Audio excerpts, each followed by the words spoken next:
Arva xem.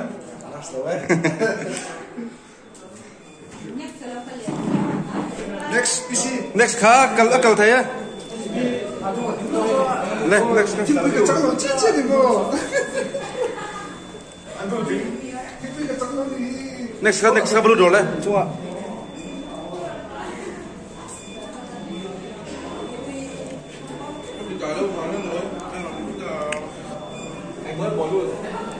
Isi à? Isi, cái gì đó nè. SBA chứ nè. Kênh tùy của mẹ. Cái chính sáng ấy nhỉ?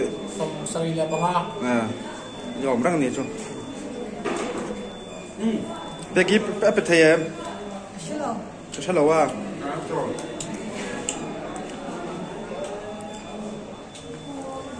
Cái thầy mong ngồi. Với tập luôn.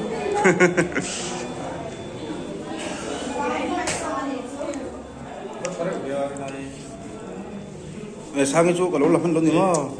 Nó sang khởi là rất free thế. Free rồi. Bây giờ Việt lệ tàu sang khác.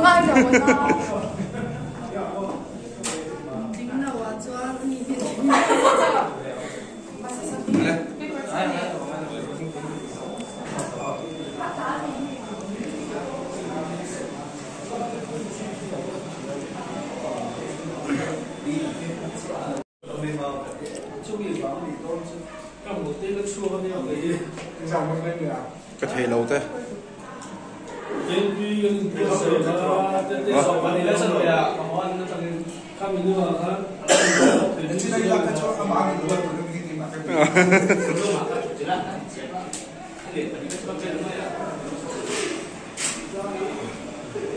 Tiếng em.